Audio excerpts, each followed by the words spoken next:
1 o'clock, but I don't see it though. 39.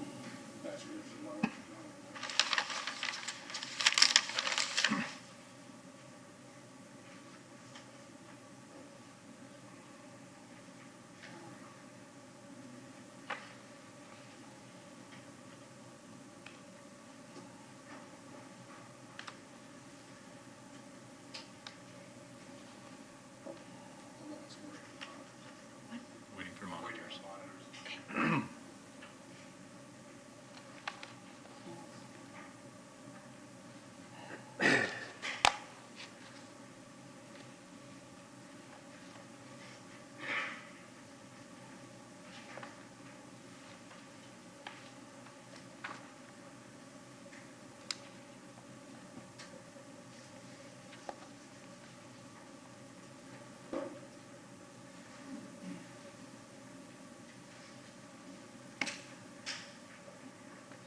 Hey Heather, this is Pat Sullivan, official records. We're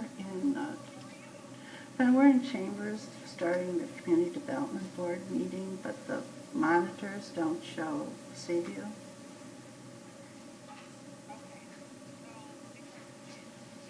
Thank you.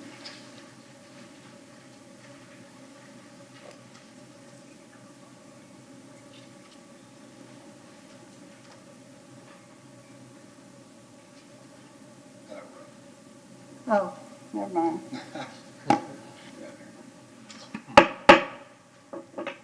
This meeting of the Community Development Board is called to order at 1 p.m. on February 16, 2021. I'd ask everyone to please rise for the Pledge of Allegiance.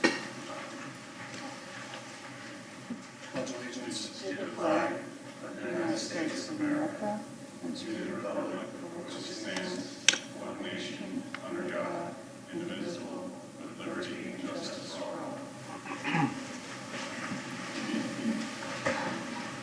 The first item on the agenda today is to select a presiding member of the board for today's meeting in the absence of our chairperson and vice chair. So to that end, I would at the outset call for volunteers, if any. Yay. May I have a motion to appoint board member Lau as a presiding officer at this meeting? So moved. Second. All in favor? Aye. Any opposed? Congratulations and thank you, board member Lau. I turn it to you. Yes, of course, Michael and Chris leave big shoes to fill. I'll do the best I can. I'm going to take my mask off. I don't have the loudest voice in the world, so if anybody in the back can't hear me, please let me know that. This board consists of 7 members and 1 alternate who are appointed by the City Council and serve voluntarily. I am Mary Lau, and I'll ask the other board members and staff to introduce themselves, beginning on my left. Mike Flannery. Brian Barker. Niels Kushta. Jay Daniel, attorney for the board. Gina Clayton, Planning and Development Department. Gordon Behar. John Quattrocki. Please remember to turn off your cell phones so they do not become a distraction during the meeting. Please also refrain from having conversations in this room so that we might all hear all of the testimony given today. To ensure a complete record of this board's actions, we ask that each individual wishing to speak, including the applicants, speak into the microphone at the podium in front of us, clearly state your name, and spell your last name for the clerk. Now I will ask all those in attendance today who plan to speak to please rise and be sworn in by the clerk. Please raise your right hand. Do you swear affirm the testimony you're about to give us the entire truth? I do. Thank you. Agendas of today's meeting are on the podium to your left near the entry door. Also on this podium are a roster of the Community Development Board, the list of city staff experts and their resumes, the board's rules of procedures, and the annual schedule of this board. Our first order of business is to review and approve the minutes from last month's meeting. May I have a motion for approval? Second. All in favor? Aye. Opposed? Okay, the minutes are approved. At this time, we ask those in attendance if anyone wishes to speak on an item that is not on today's agenda. Seeing none, we'll move on. The first item on our agenda is on what we call the consent agenda. The board has adopted a consent agenda format, and consent items are identified as such on the agenda. We have a single item, item 1 under the consent agenda. Consent agenda items are those items for which the Planning and Development Department recommends approval. The applicant is in agreement with any proposed conditions, and no written objections to the case have been received to date. Items may be removed from the consent agenda today by a member of the board, a member of the staff, or any person in the audience for questions or objections. I will read the item on the consent agenda, and if any person wishes to remove this item from the consent agenda, please so state or raise your hand and we'll remove it from the consent agenda. Items removed from the consent agenda will be heard in the regular order of the meeting. Items that remain on the consent agenda will be approved with a single vote. Our consent agenda item today is case FLD 2020-01001 at 1101 Pinella Street. The owner is Teodos Land Trust Huerto LLC. The applicant representative is Gary Batters of Shorelines Design Group. The location is .150 acres located on the southeast corner of South Martin Luther King Jr. Avenue and Pinella Street. The development proposal is a proposed duplex. Does anyone wish to have this item removed from the consent agenda? All right, may I have a motion to approve? Is the second item not on the consent agenda? No, we received objections to the second item, so that does not remain on the consent agenda. Is that correct, Jay? That's correct. All right. So I move to approve item number 1 on today's consent agenda based on evidence in the record, including the application, the staff report, and hereby adopt the findings of fact and conclusions of law stated in the staff report with conditions of approval as listed. Second. All in favor? Aye. Opposed? Motion carries. That item is approved. Madam Chair, sorry to interrupt. Did we have an item to continue to the next meeting? Oh, yes. Mr. Daniel, do I Yeah, need there's to? time to continue, but you don't necessarily take action on that. You can move on, so to speak. Okay. But thank you, Brian. Sorry. All right, we will now move on to our item that is on our regular agenda. This case that we have today is a Level 2 case, which is called a quasi-judicial hearing process. All Level 2 cases, such as flexible development, are considered quasi-judicial hearings. In a quasi-judicial hearing, the Community Development Board reviews the application, the staff report, correspondence, and all evidence presented today, and makes a final decision subject to appeal. This board has previously qualified all the city staff who will testify as experts in their area of professional training, education, and experience. The list of city staff experts and their resumes are on the podium near the entry door. Any other professionals who desire to be qualified as an expert witness shall so request at the beginning of the case and present a resume to the board. The board shall determine whether or not to qualify the person as an expert and in what field of study. At the beginning of each Level 2 case, I will ask for anyone who wishes to request party status to come forward and state your reasons. Party status may be granted if the person requesting such status demonstrates that he or she is a substantially affected person. The board will then determine whether or not to grant party status. Then the case will proceed as follows. After requests for party status, presentation by Planning and Development staff, 10 minutes maximum. Presentation by the applicant, 10 minutes maximum. Presentation by persons with party status, 5 minutes per party maximum. Cross-examination of witnesses by Planning and Development staff. Cross-examination of witnesses by the applicant. Cross-examination of witnesses by persons with party status. Comments by the public, 3 minutes per person. Closing remarks by Planning and Development staff. Closing remarks by person granted party status. Closing remarks by the applicant. Closing of the public hearing, discussion and vote by the board. Our first Level 2 case today is case FLD 2020-10022 at 1277 South Highland Avenue. The owner is Odd Holdings LLC. The applicant's representative is Brian Ongst of McFarland Ferguson. The location is 1.155 acres located on the east side of South Highland Avenue, approximately 182 feet north of Lakeview Road.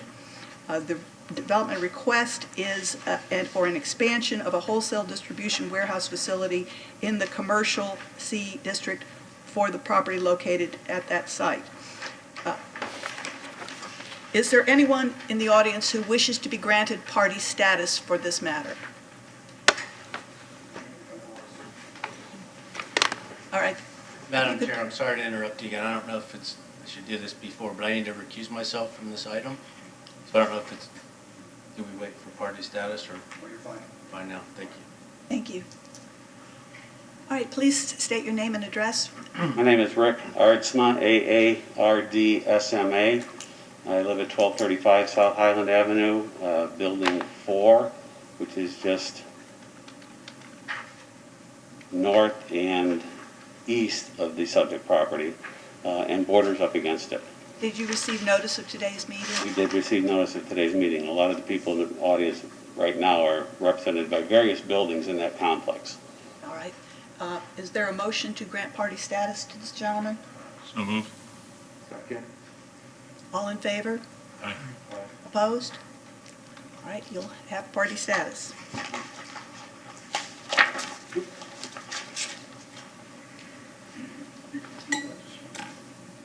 Are there any other individuals who would like to be granted party status for this item? You said- Yeah, I'm about to tell you. You have the right to speak as a member of the public. What she's asking you is whether you wish to obtain party status, which will give you some additional rights beyond speaking, to present evidence. It's up, I'm not making that decision for you. That's what she's asking you for now. Yeah, I want to show some pictures, so I have to have that, right? You should come up now. Would you please state your name and address? My name is John Schaefer, S-C-H-A-E-F-E-R, 1235 South Highland, Building 3, 301. All right, I'm and did sorry. you receive notice of today's meeting? Yes, I did. The spelling of your name, S-C-H-E-F-E-R? No. There's a lot of ways to spell it, but only one correct way. Oh, okay. Which is? S-C-H-A-E-F-E-R. I was close. Thank you. No, thank you.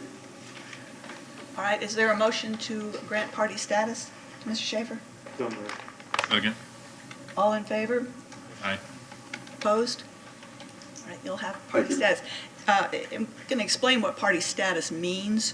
It gives certain additional rights to personally testify, to present evidence by documentary submittal, present witnesses, conduct cross-examination of any witness, present argument, and appeal the decision of the board to a hearing officer or a circuit court. So I thank you. appreciate that, ma'am. Thank you.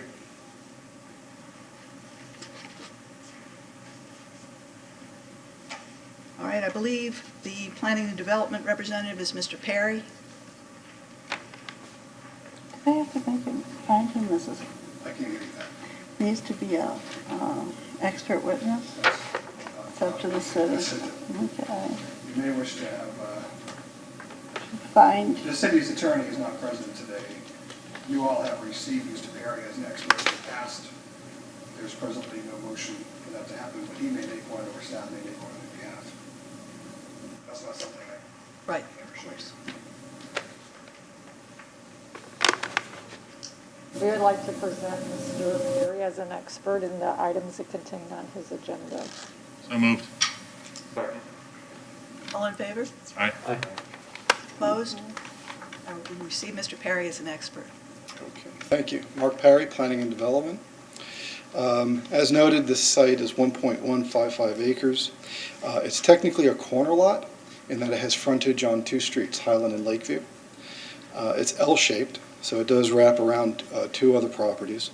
The site is within the commercial zoning district and has a future land use classification of commercial general. The site contains a one-story, approximately 15,500 square foot building, about 25 feet in height.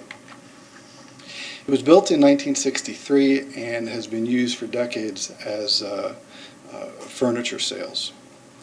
Surrounding properties to the north and south along Highland are primarily within the commercial zoning district and commercial general land use. Attached dwellings are located adjacent to the east and to the northeast. Those properties are within the high-density residential zoning district, and further to the east are detached homes within the low-medium density residential zoning district. Currently, the building is used as a retail sales and service use.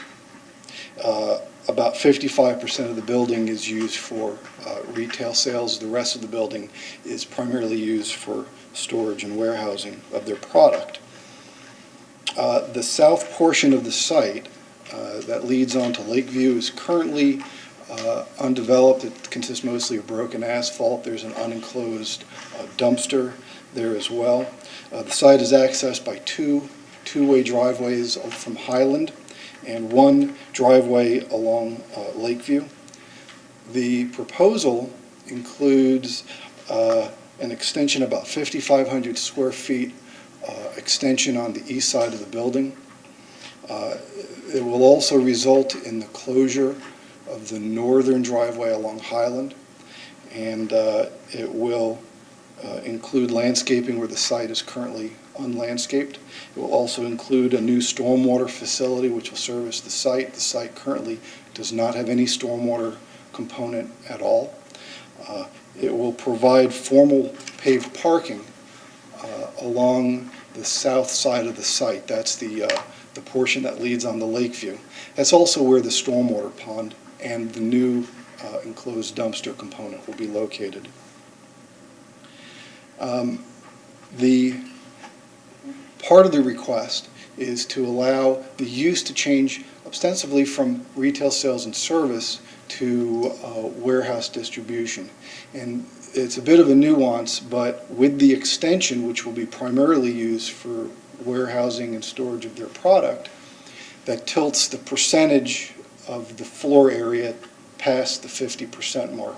So it meets the definition of a warehouse use. The proposal will match the height of the existing building, and it will also match the existing building's northern setback of about 2 feet. That's also part of the request. A total of 22 spaces will be provided, and that's the third component of the request. Based on the total square footage that is proposed for the site, existing and proposed, 32 parking spaces for a warehouse distribution use would be required, where 22 spaces are provided, and the applicant has included a parking demand study that shows that the site will be adequately serviced by that amount of parking.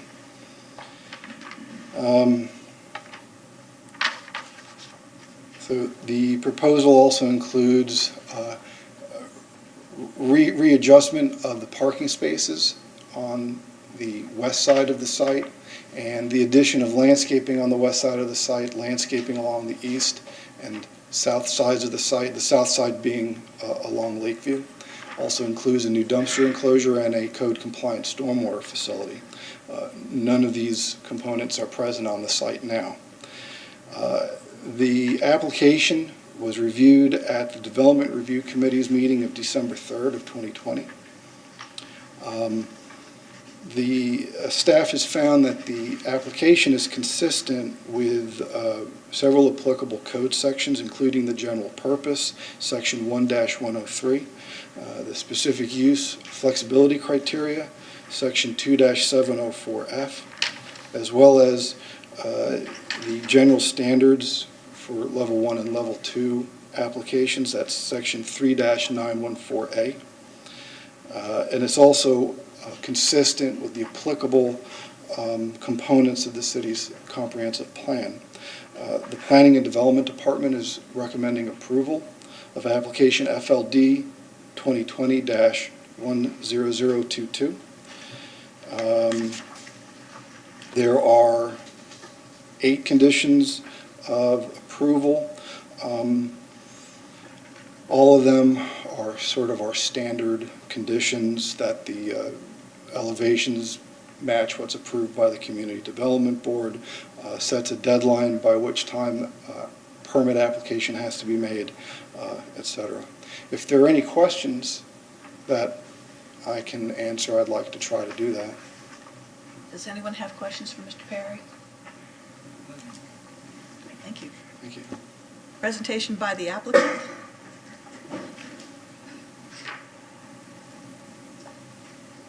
Thank you, Madam Chair. Before I start my time, I'd like to ask the board to accept 2 expert witnesses. I have their resumes For the clerk, Mr. Robert Pergolesi, AICP PTP in the area of transportation planning. He did our parking study. And Mr. Christopher Chin, PE, in the area of civil engineering. He did the civil engineering and the stormwater study. I will provide their resumes. You just say you move them one at a time. Right. Move to accept Pergolesi as an expert. Second. All in favor? Aye. Opposed? All right, Mr. Pergolesi is received as an expert. Thank you. And does that go for Mr. Chin as well, or? Yeah, you just need a separate motion on Mr. Chin if you Okay. want to review it. I was going to see the resume real quick. Yeah, I don't recall Mr. Chin's having a few before the board. He has not.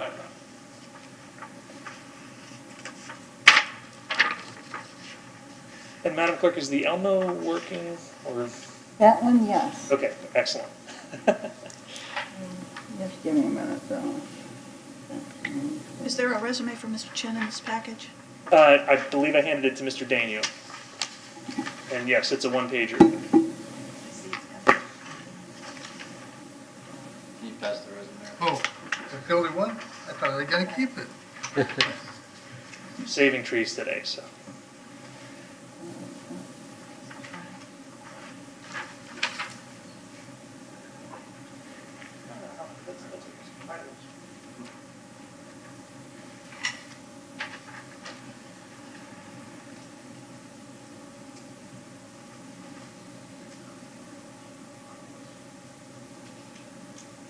Move to accept Mr. Chin as an expert witness. Is there a second? All in favor? Aye. Opposed? All right, Mr. Chin is received as an expert.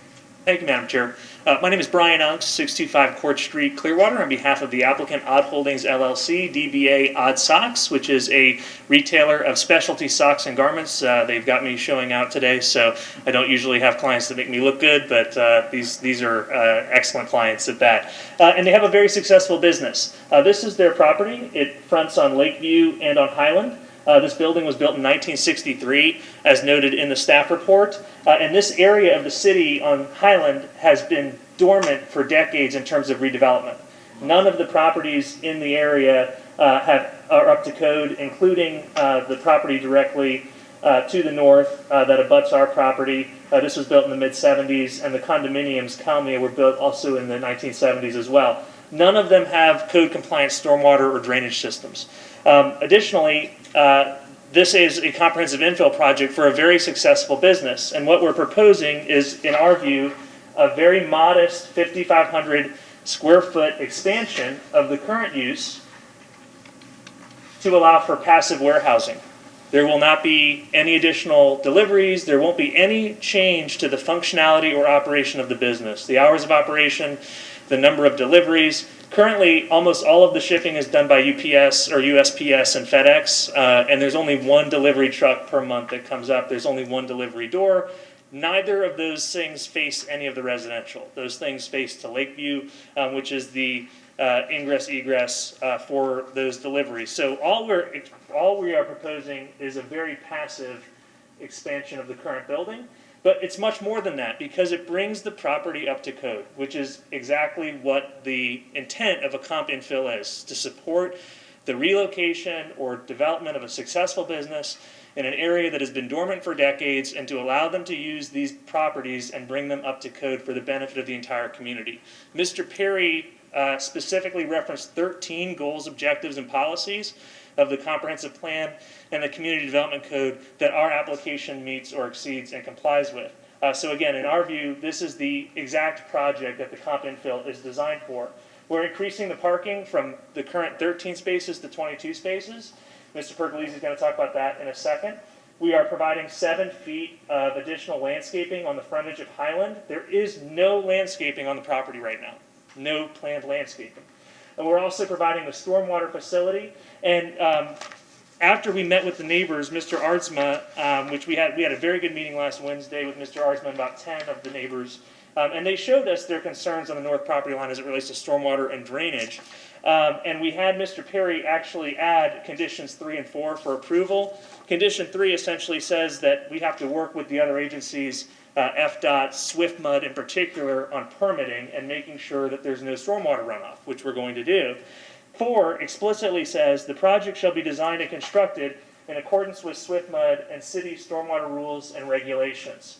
And what that means is that we are going to bring the existing building, not just the new building, but the existing building up to code as it relates to stormwater runoff and drainage. I expect you're going to hear a lot about that, but I want you to know that this project is going to fix the current problem and make sure there's no problem going forward, and we're going to have to work with SwiftMud and city engineering to ensure that in permitting. So I want to make that very clear. I'm going to turn it over to Mr. Pergolizzi just very briefly to talk about the parking.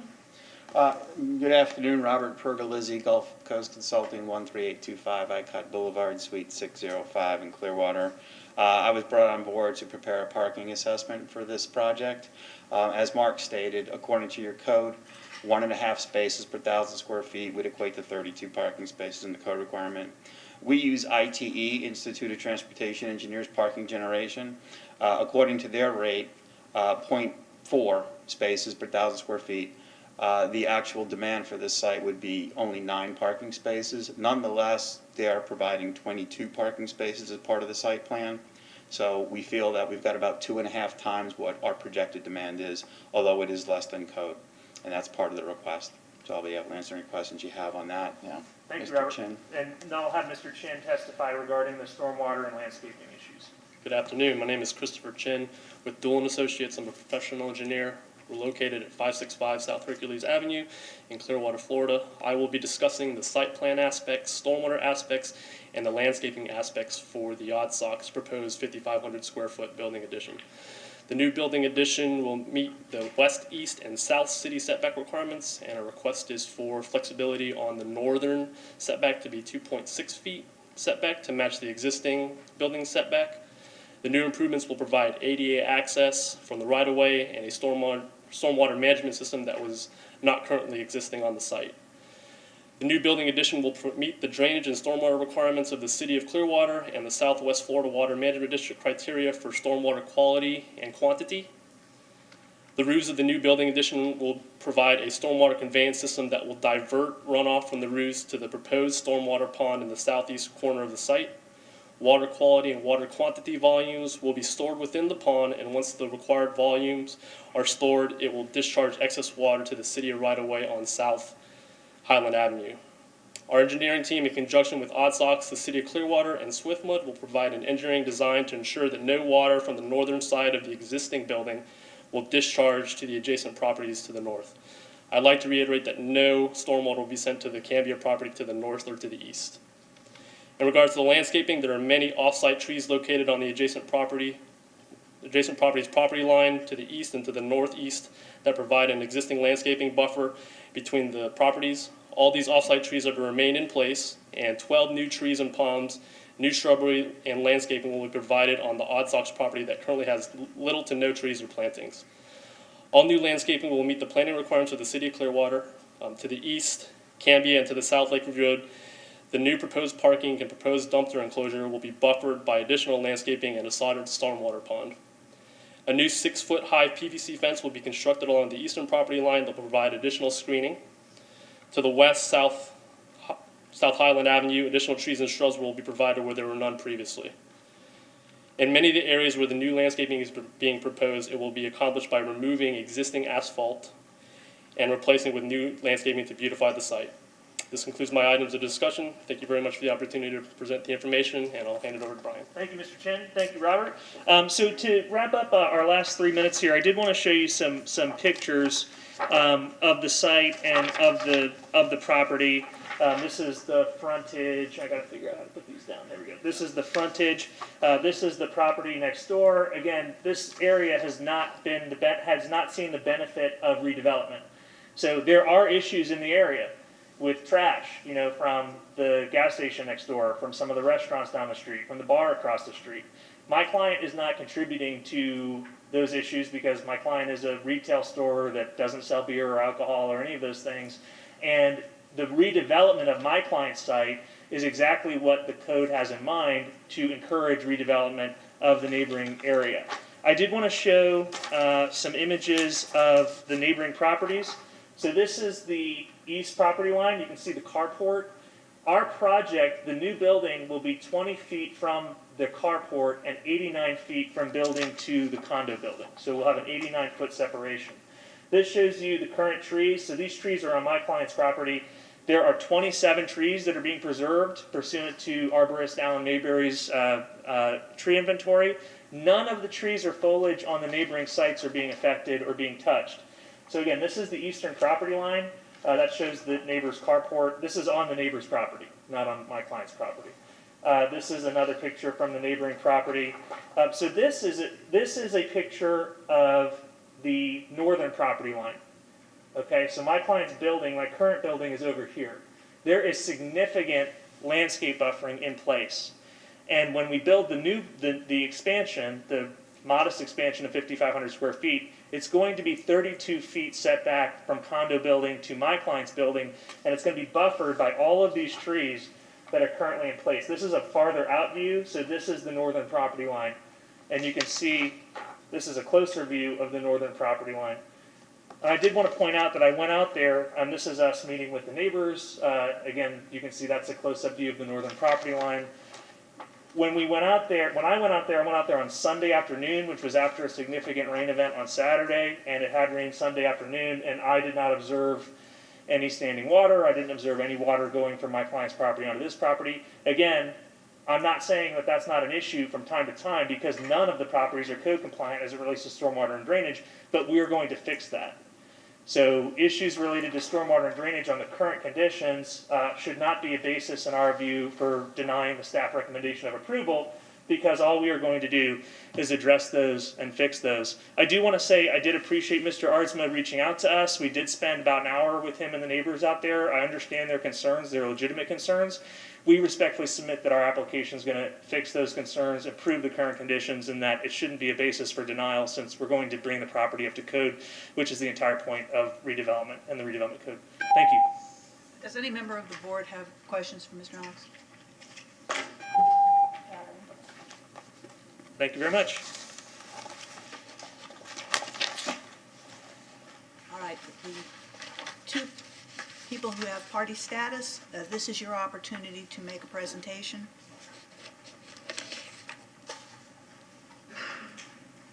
And if you could state your name again, please. If you bear with me, I need to try to get to some things that were preloaded here. No problem. Your time won't start until you're ready to begin.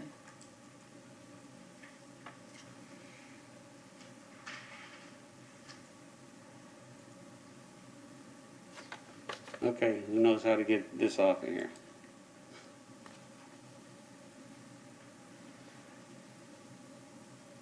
Maybe escape? There we go. All right, I got it now.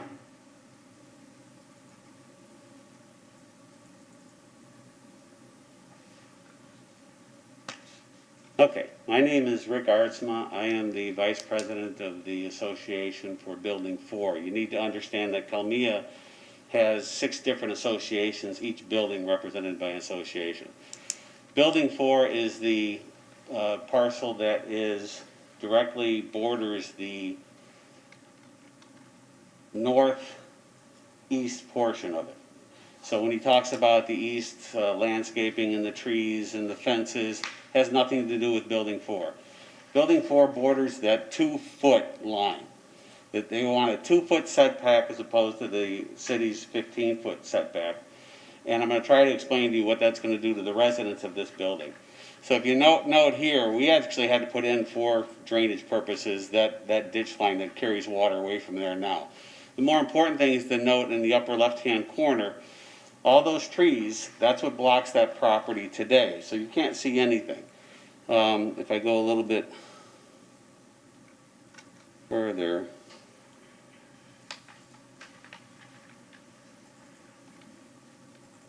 my apologies. All right, so this is the current view of that property. If they put a setback within 2 feet of there, there's 5 major concerns that we as the residents in the 26 units that are in that building have.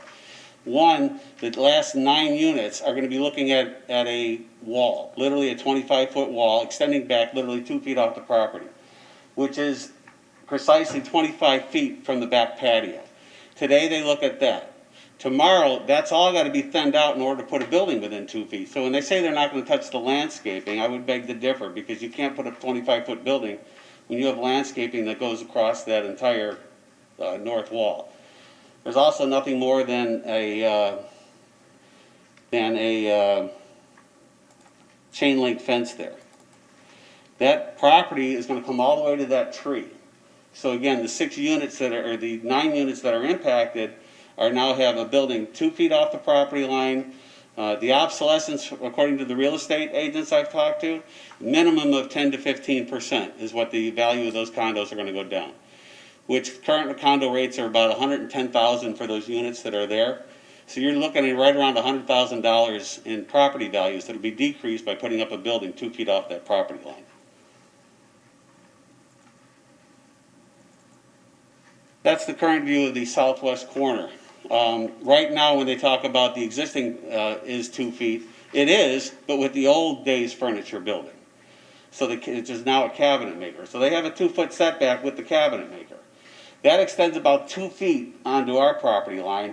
So currently we have nothing to do with really looking at anything there, with the exception of the garbage that they pile up and the hazmat and everything else that's in that 2 feet section. That's what it currently looks like right there. Is anybody, can you guys see this? Okay. I saw no one looking back, so oh, it's up there? Okay. I didn't think I was that compelling. This is the easement as it exists today. And again, that easement is between the two property lines, between the cabinet maker and the Odd Socks. It has nothing to do with the condos. They're talking to that 25-foot setback, extending that now, affecting all of the residential buildings that are going to be there. The other issue we have concerns with is there's 9 units that have windows right outside that 25 feet. So they're about 33 feet from that roof. So you're going to put a metal roof there. Now imagine the noise and the sound hung out that metal roof during a summer storm. A genuine concern from a number of the residents that have asked me to speak here. We have really no guarantees on any of the proposed, whether or not it works or not. I mean, the retention pond is planned to be uphill, literally uphill, of where the current water issues are. I'm no engineer, so I'm not going to profess to be one, but I'd ask you to think about what happens when water goes uphill. I would really ask that the board look at this from a resident's standpoint and the loss of revenue. That's current drainage issues that they have. Loss of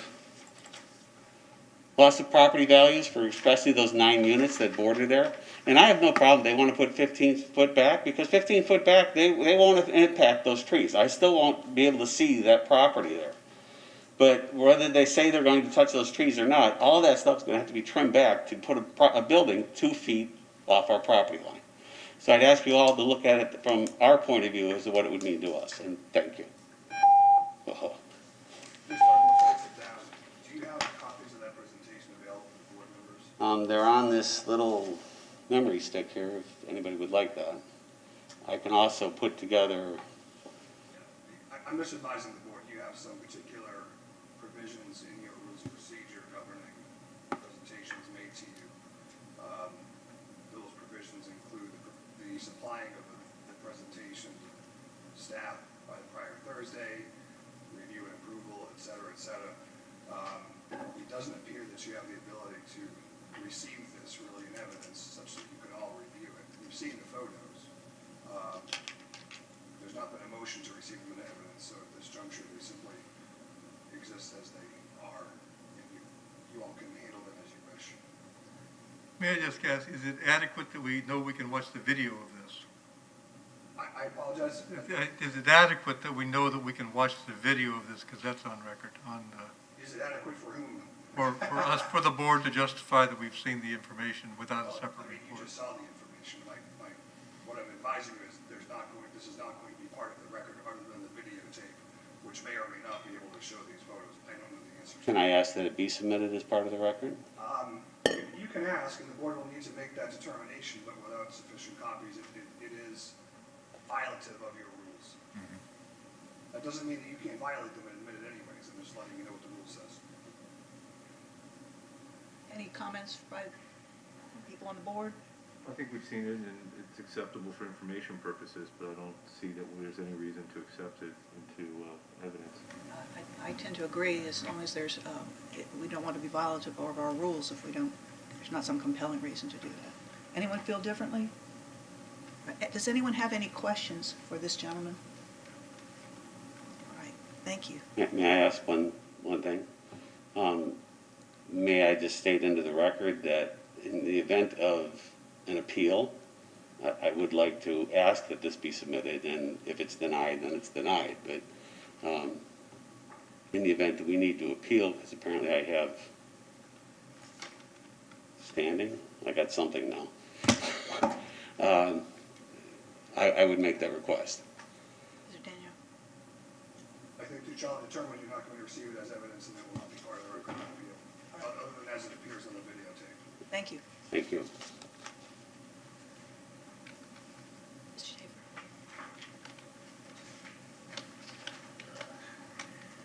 Thank you for hearing me. You'll have 5 minutes when you're ready to go. Okay, I have some pictures of what's going on at present. First, this one is just a continuation of what he was stating. Would you tell your name? I'm sorry? Would you say your name for the record, please? Would you state your name for the record? John Schaefer. Thank you. This is one, the continuation of, am I putting it right? I'm sorry. Up that way. This is what's going on in that backyard that adjacent to Building 4 right now. They're storing whatever it is there, and that's why he wants the foliage. Because there's no guarantee that when they put this other building up, they're not going to do the same thing.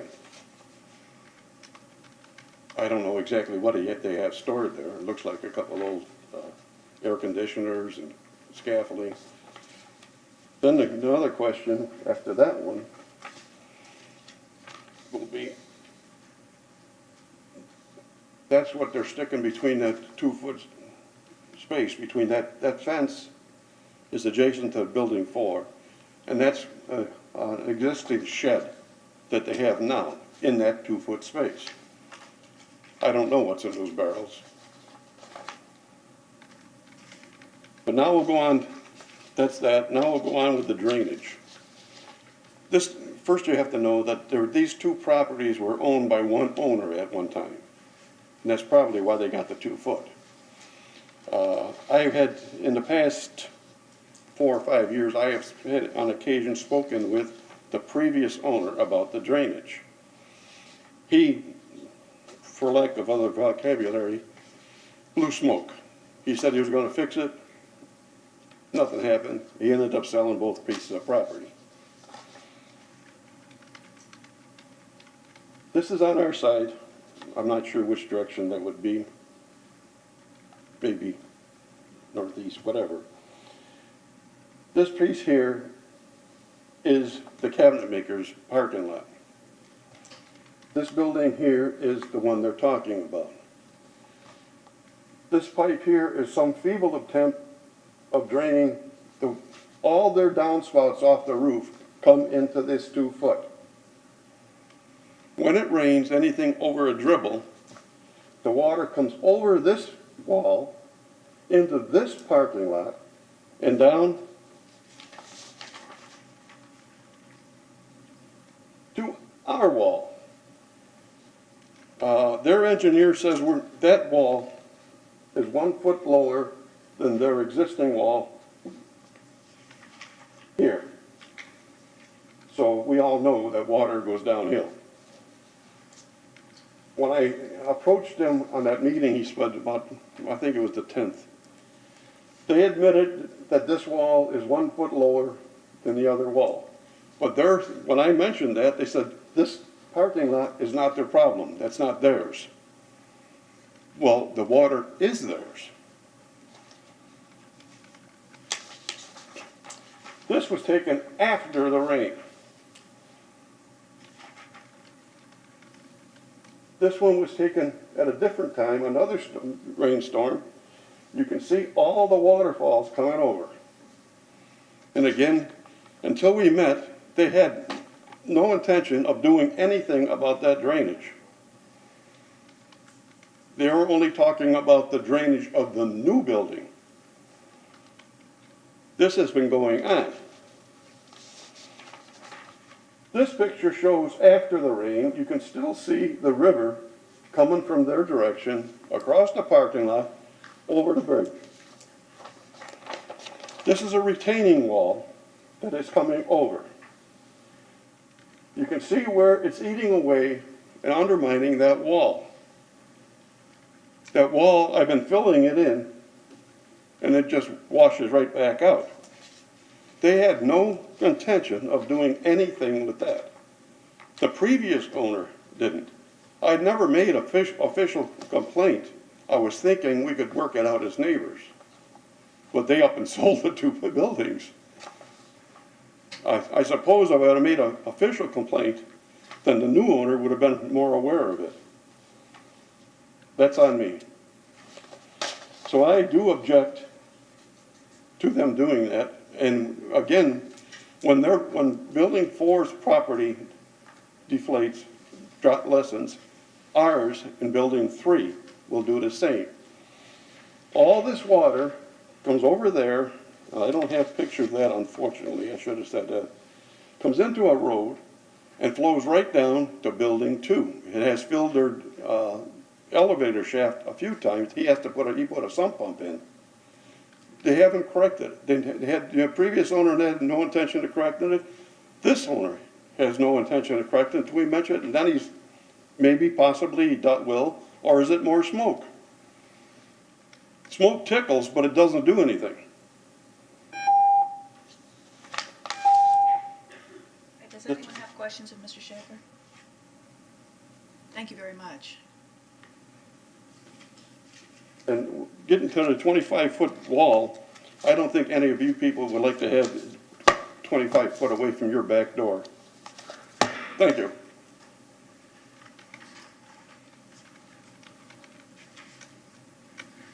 All right, at this time, we'll have cross-examination of witnesses by planning and development staff.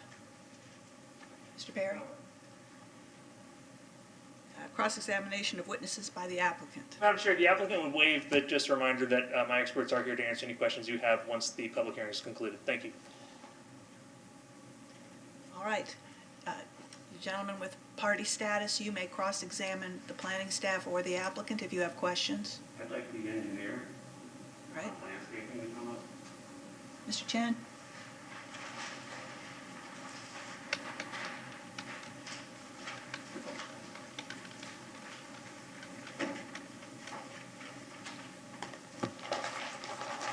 Just to reiterate, I'm sorry. If you can come up to the We'll have to have you move back and forth and share the microphone, otherwise we won't be able to hear it. just to reiterate, my question is pretty simple. So with a 2-foot setback, with a gutter that's going to be literally on the property line because you have an easement and then a gutter, is it possible to build a building without impacting the current landscaping and foliage that's there?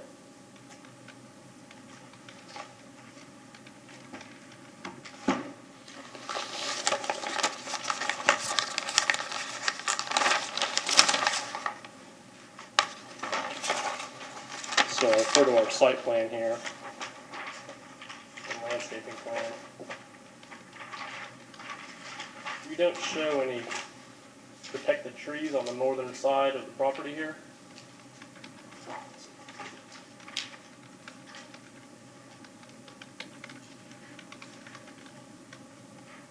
So I don't see any impacts being done to your trees.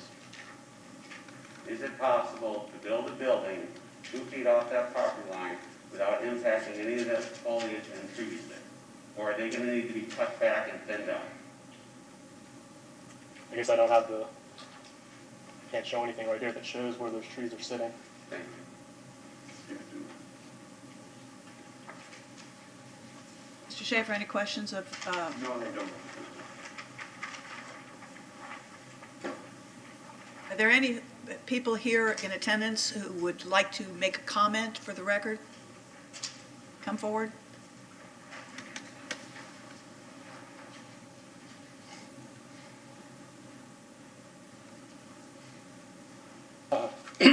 Amos Suarez, 1235 South Highland Avenue. I'm in Building 1, but I've been asked to read a letter into the record for Peter Leone, who is the president of Calmia 7, who is not in Clearwater at this time, but would like to be on the record for his objection to what's going on. So I just would like to read his letter for the record. Thank you for taking the time to discuss the above noted property. Further, we have some areas of concern that would like to be addressed prior to our support. On behalf of all our residents in Calmia Association, we are 1, very concerned about the stormwater being diverted from the property to the rear of the property. 2, very concerned about overflow onto our property. We currently have a problem with our parking lot filling up with water already. Now this could only add to that. 3, how is a stormwater retention pond being constructed and finished? 4, very concerned about its close vicinity to the side of our parking area, and again concerns of overflow. 5, concerns about how the proposed dumpster and how it will be constructed, curb appeal, and lack thereof. 6, dimensions. 7, fully closed and locked, and lighting regarding the dumpster area. 8, concerns about the rear east wall being a flat 20-foot wall with no appeal for residents now facing that side. 9, concerns about curb appeal on that side. 10, concerns about lighting on that side, as we have had strange people currently out back there now. 11, concerns about lighting around the proposed side parking area. 12, concerns about the increase in traffic in and out of the loading dock area. 13, concerns about the loading docks being on the side of the building fully visible from the current residents facing that side. 14, the current proposal would directly turn the south side east of the building into a direct shipping and receiving center, directly visible to the front-facing residents of our building, allowing for large trucks going in and out and being left on site during hours. Our community is a 55-plus community, and during these difficult times are very concerned about the area turning into a shipping and receiving center directly in front of the building, thus deceiving or decreasing their property values.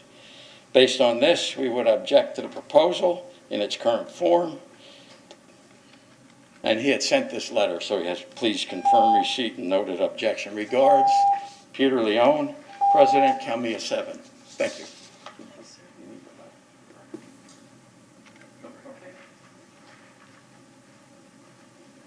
All right, at this time, we'll have closing remarks by Planning and Development staff.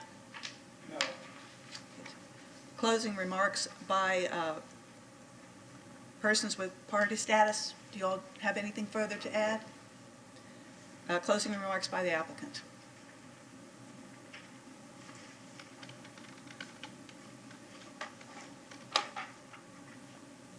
One day I'll learn which way to put these. Turn it toward you.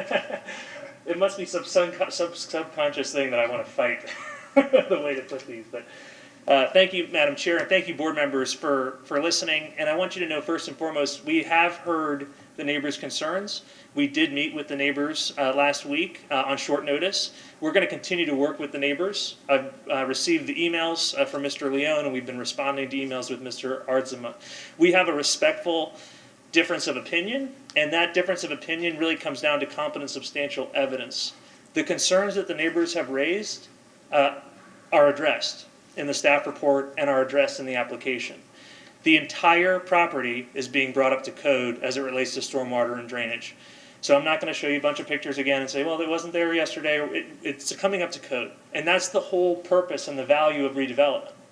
we're preserving 27 trees on our property and adding 12, and we're adding a 7-foot landscape buffer on Highland. The 2-foot north setback exists. It's been there since 1963. All we're doing is expanding 5,500 square feet of building.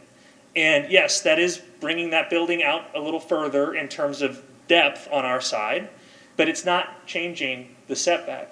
And again, their concern about their trees, those trees are on their property.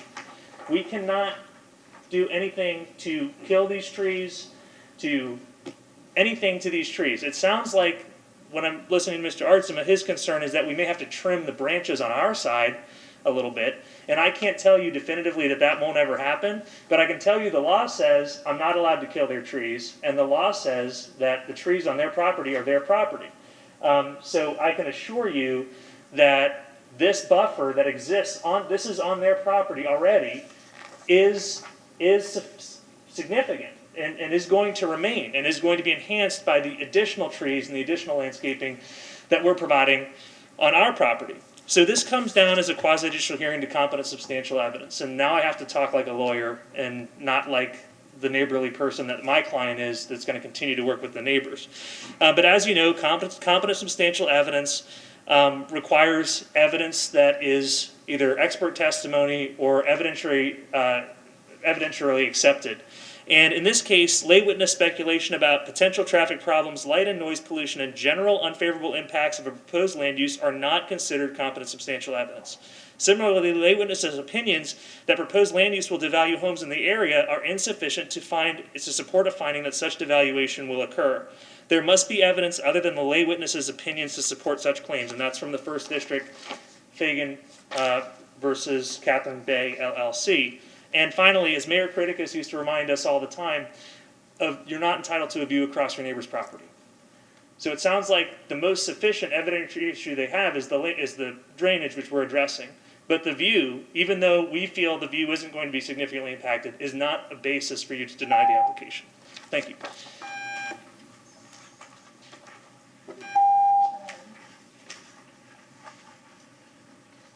All right, that concludes the public hearing. Comments and discussion by the board? Excuse me. Mr. Flannery? I'd like to just ask the engineer a question.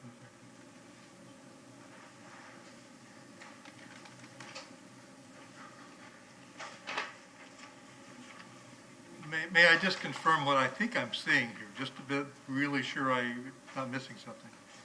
Yeah, I was disconcerted when I saw the land uphill was where you're going to put your, but I see that on your drainage, you're going to have the bottom of the pond is going to be at 47 feet, and Right. the elevation of the buildings is 50, so there's room for the water, after you dig it out, to go down and be there. So That is correct. the downhill side does not seem to be a problem. Whose wall is that wall on? Whose property, and who has to maintain it? Do you know, or does? I'm just curious, if it fails, who's responsible for it? And with that, is the runoff from the building, how is it going to get to the pond? I just wasn't clear. Is that pipe can be replaced, or the one on the 2-foot easement part? Is there going to be roof catchments to bring it down to the pond, or how's that going to work? Do you have any idea? So generally speaking about the drainage for the additional building? And for the old building, especially for the old building. Sure. So to answer your question in regards to the wall, it appears that, I don't know if you move the camera a little bit this way. You have to move it, Chris. I have to move it? Okay. Oh, I can make it smaller.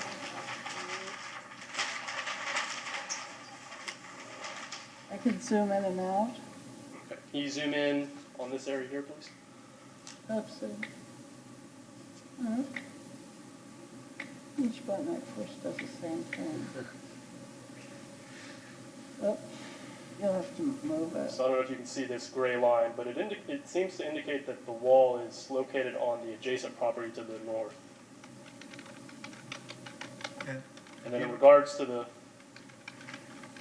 new drainage, there's an opportunity here to take the roof drains, and that was part of our plan, to take the roof drains, replace the pipe, and get it to drain out to the west so that it's not leaking over the sides anymore. And then in regards to the new building, It is not actually going to go into the pond itself, it's going to go through a separate outfall, that is correct. but then you pick up the storage on the pond is big enough to account for that too. Correct. The new addition, that water will be directed into the pond. Okay, that's what I thought I saw, but I wanted to double check it. Sure. Thank you. Anyone else have a question? Yeah, can I clarify just a little more? May I ask him a question? I'm sorry. I suggest you allow that. All right. You have a party status that wishes to ask the engineer a question about what Mr. Flannery asked. Go ahead and ask your question. So I might be hearing you wrong, but on the old building, you're taking it out to Highland? Correct. And when you get there, you're only putting a bubbler in? There's a bubbler That's on the other side. That comes off of your pond.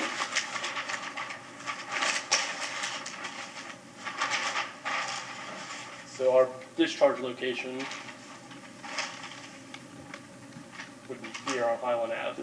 That would be on the opposite side coming off your pond. It is on the outside, correct. So you're gonna put another one on the other side? A bubbler on Lakeview? Is that what you mean? No, out to Highland. For the side, or side I'm concerned For this area about. here. Yeah, you can come look at the paper, sure.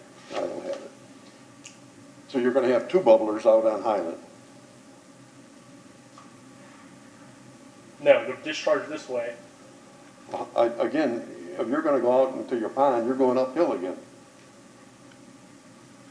Are you going straight? You're asking him questions now, okay? Well, I'm trying to ask him. That's not the question. He keeps going back to the same one bubbler. Now you're trying to ask questions. Forget that bubbler. I'm talking about the other side of the building. The north side of the building. Well, you say so. My direction's over there, I don't. Okay, well, I'm trying to clarify where Okay, you're talking north about. side, you're taking that out to Highland too, also. Correct. And at the end of it, there will be a bubbler. It doesn't have to be a bubbler, it could be any number of things. It could be a downspout here that drains onto the pavement and drains out to Highland. There's a number of different ways we can accomplish that. Well, if you don't take it out far enough, you're draining into somebody else's property because it's downhill. Well, I guess. That's not a question. Oh, well, okay. Stop.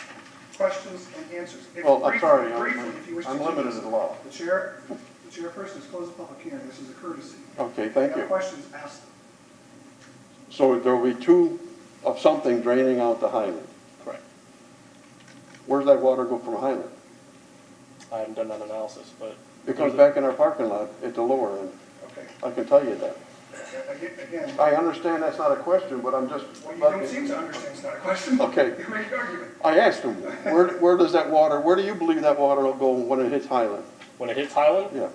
I haven't done the analysis, but I would assume that there's a curb and gutter system on the site that takes it elsewhere. Would I be out of order telling you that it ends up coming into the parking lot down Yes. there? Okay, then I'm out of order, but I asked it anyway.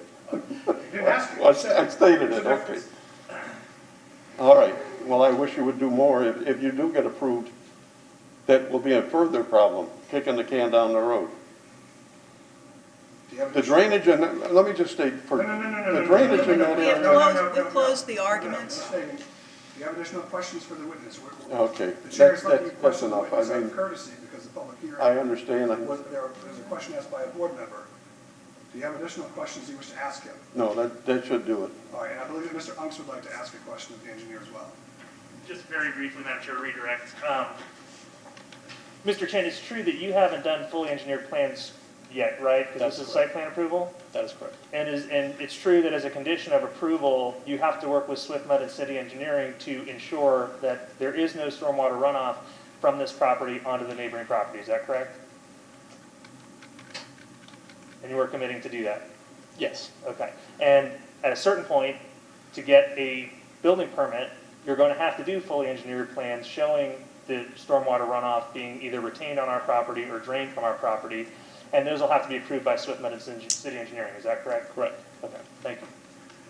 Now let me take this opportunity to advise the board that she closed the public hearing. We've gone a little beyond that, and so now you're at the phase of this proceeding where you have discussion and vote amongst the board. Now it's your discussion. Discussion by the board? And so, So Mr. Longst answered my question. I was going to have that the condition of approval that they've added to it does require full engineering of both existing and new structure. The condition of approval that I see, I believe, is number 4. Is this the most current condition of approval that we have here? And I would just clarify, because it says the project shall be designed and constructed in accordance with Swift Mud and city stormwater rules and regulation. I think it would be beneficial to add the existing building would be also brought to code or included in that design and engineering. I'm sorry, would you repeat that? It's hard to hear. Yeah, certainly. I'll speak through my mask more clearly this time. Condition of approval number 4 is what's been discussed as incorporating the engineering for the existing as well as the new to meet the stormwater requirements in accordance with Swift Mud and City. I would suggest that there's additional language added that clearly dictates that it would be both the existing and the new, simply because it's just the project shall be designed and constructed, which may cover it, but I would like to be absolutely clear with it. Thank you. Any other comments? I just want to state, it appears that in reviewing, and I appreciate the comments by Mr. Leone and the rest, but it appears that when I'm looking at these 14 comments will all be addressed by this project. I mean, in great manner by going through compared to where it is today, by going through the development review and site plan review and engineering review and construction, that they're going to be addressed. And it appears that they have issues now and nothing happening on the site. Going to leave it in the condition that it's been since 1963 or 1970s, where they've been having problems whatsoever. And I look at it too, because, you know, the one thing that's getting me is that you got a neighboring property owner that they're saying that there's flooding going over this kitchen solvers, and they're coming in total support of the project. And I would think that they would be here objecting to it if there was flooding going in their parking lot. But that's it. Any other comments? May we have a motion that incorporates Mr. Bayard's condition? Go ahead and make it.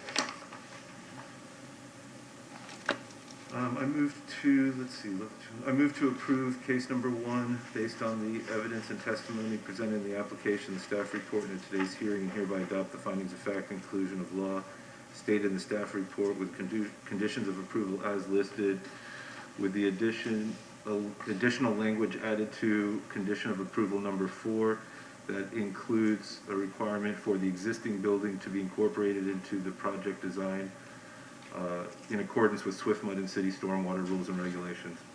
And for clarification, Mr. Bayard, I think you said item number 1. and Under this 1 is on the case number regular 2. agenda, yeah, I'll give you the exact one if I can find it in my pile here. Unless somebody else has it handy. I believe this is case FLD 2020-10022. I lost it. To clarify, move to approve case number FLD 2020-10022 with the other comments I already stated. Is there a second? Okay.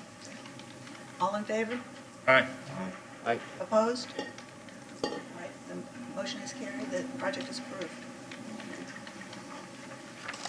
Thank you. The next item on our agenda is director's items. I don't have anything. All right, well, that concludes this meeting. We'll be adjourned. Good job, Blue Chair.